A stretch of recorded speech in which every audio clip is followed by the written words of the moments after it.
اللہ تعالیٰ کی جو رحمت ہے اپنے بندوں کے ساتھ اور اللہ کا جو پیار ہے اپنے بندوں کے ساتھ، یقیناً وہ اتنا زیادہ ہے، وہ اس قدر ہے کہ ہم بھولے میں پڑے ہیں اور ہم اس چیز کو سمجھتے نہیں ہیں۔ ایک مثال کے ذریعے میں یہ چیز سمجھاتا ہوں کہ ایک دکاندار نے اپنا ملازم رکھا ہو نا دکان پر، تو وہ اپنے مالک سے پہلے دکان پہ پہنچ کر اس کے جھاڑو دیتا ہے اور دکان کے سامنے پانی کا ترکاؤ کرتا ہے اور دکان کھول کر اچھی طرح دکان کی صفائی ستھرائی کرتا ہے۔ اور یہ عمل اگرچہ اس کے ملازمت میں شامل نہیں ہے، اس کی ڈیوٹی میں شامل نہیں ہے، تو بندہ ہو کر وہ مالک جب اپنے ایک ملازم کی یہ ادا کو اور اس کے اس انداز کو دیکھے گا تو وہ بھی اس کا حق نہیں رکھے گا، وہ بھی اس کی تعریف بھی کرے گا، اس کو زیادہ دے گا۔ اگرچہ کئی ملازم ہونا تو ایک اس سے زیادہ وہ محنت اور تگ و دو کرتا ہے، تو یہ بندہ ہو کر اپنے ملازم کا حق نہیں رکھتا۔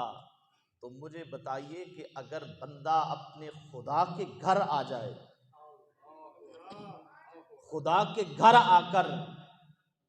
اور اس کے گھر کی صفائی ستھرائی کرتا ہے، تو آپ نے کیا سمجھا کہ یہ کوئی معمولی سا فعل ہے؟ میں تربیت کے طور پر یہ عرض کرنا چاہوں گا، قرآن مجید میں جب حضرت ابراہیم اور اسماعیل علیہ السلام نے خانہ کعبہ کو تعمیر کیا نا، تو تعمیر کرنے کے بعد اللہ تعالیٰ نے فرمایا کہ مانگو کیا مانگنا ہے، جو کچھ مانگا وہ بھی عطا کیا۔ اور اس کے بعد پھر اللہ تعالیٰ نے اپنے دونوں نبیوں کو یہ فرمایا کہ اب ایسا کرنا ہے، گھر تو میرا بنا لیا ہے، اب اس کو رکوع کرنے والوں، سجود کرنے والے اور اعتکاف کرنے والوں کے لیے میرے اس گھر کو پاک اور صاف رکھنا ہے۔ اس کا مطلب یہ ہے کہ جن کو حکم دیا جا رہا ہے ان کی نسل سے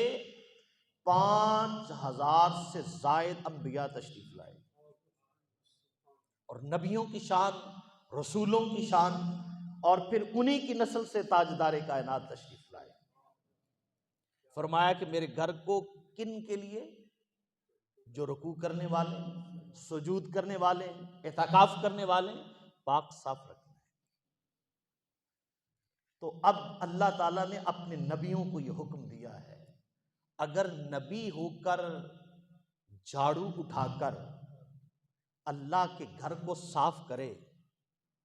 تو ہم کس کھاتے میں؟ ہمارے کیا مقام ہے؟ ہماری کیا شان ہے؟ ہم تو ایک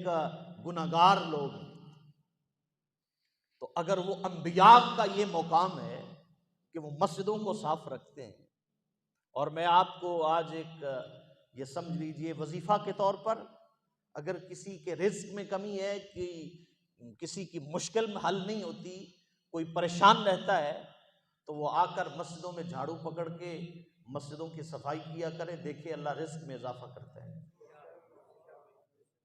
کبھی نہیں آپ نے دیکھا ہوگا کہ مسجدوں کے جو متولی ہوتے ہیں، مسجدیں جو بنانے والے ہوتے ہیں، ان کے رزق میں کمی ہو، کبھی کہیں کسی مسجد میں دیکھا۔ مسجدوں کو بزرگ فرماتے ہیں،